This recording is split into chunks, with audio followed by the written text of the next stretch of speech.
Welcome back. This video I'm going to quickly walk you through a document I constructed similar to some of the other ones for the third paper, where I walk through like an outline and a timeline and a guide for constructing the paper. So go to our Blackboard page, and this is under week 11, Tuesday. It's notes and timeline for final paper. So click on that. And basically, this is just a guide that might help you walk through working on the final paper. All these little steps are extremely helpful when you're starting to construct papers that require outside work. We're moving away from the kind of personal story where you're talking about your life and your events and you're sharing reflections. We're getting into outside information here, where you're looking at juggling, talking about outside sources and knowledge. The first step, choose your topic, right? I went over some broad topics on the assignment sheet. By no means exhaustive. Choose something you're interested in. I gave some jumping off points. This is going to require you to brainstorm and come up with some writing about some areas of interest. If you're struggling, do this sooner than later. Don't wait until the end or wait until whatever. And if you're struggling for choosing something, please email me and we can work on something together. This is one thing that's lost in asynchronous class, is that I always do when I'm either in person or through a screen with the class. I go through the whole class and I ask each person what their interest is, what they want to do, and we map it out. We talk about the topic and explore it at length. I don't get to do that with the asynchronous class. So you're really going to have to take the lead and do that on your own. Brainstorm for 3 to 5 areas within the topic, like I did with the education on the sheet, right? If education's your idea, what about education?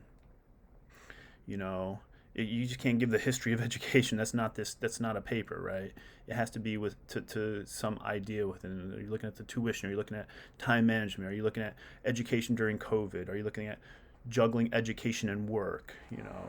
So 3 to 5 areas within your topic.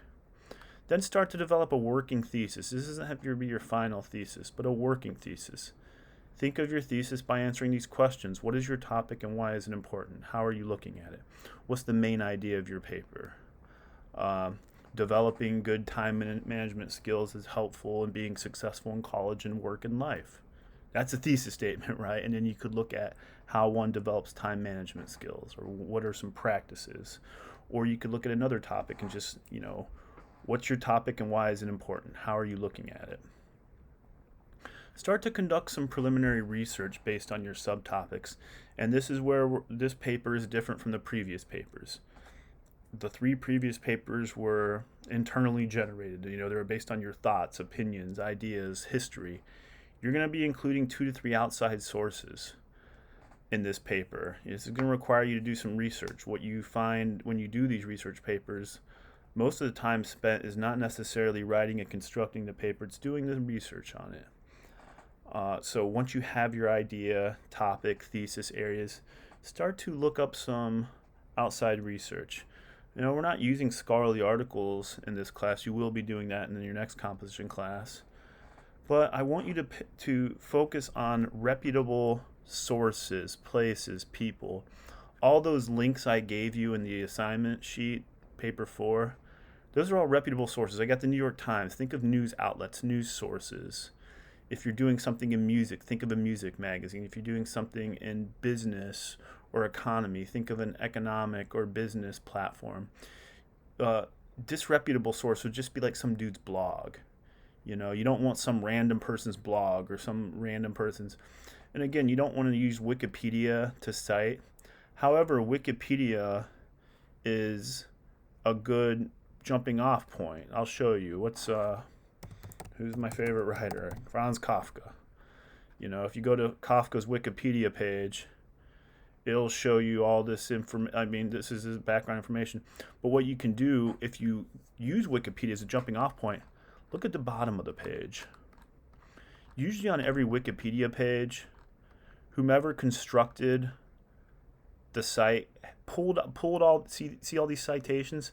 So if you go to Wikipedia, go down to the citation page look at the sources. You can go to some of those sources, but you just wouldn't want to quote or use Wikipedia in and of itself. So I'm going to upload, when I talk about citations and works cited, I'll touch more upon reputable sources and that stuff.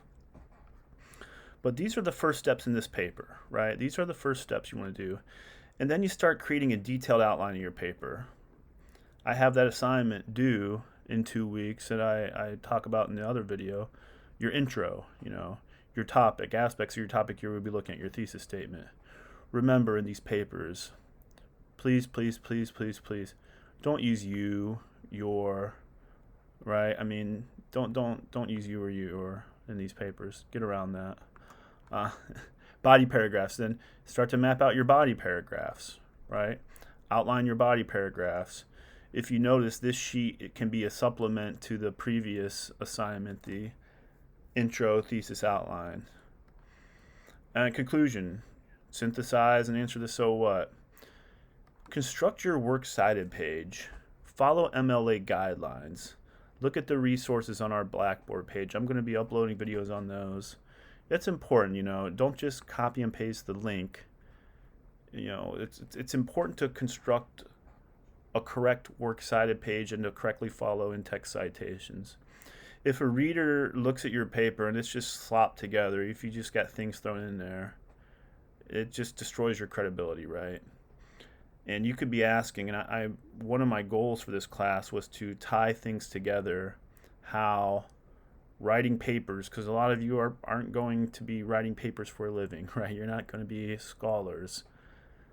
Following guidelines and having a professional outlook and doing these things correctly, that bleeds and goes into your work, right? When you get those jobs making the 6 figures and you have to do big projects, slopping it together ain't going to work, ain't going to cut it, right? So take your time on these papers, follow the guidelines. Everything's going to be on our Blackboard page, and I'll walk you through it.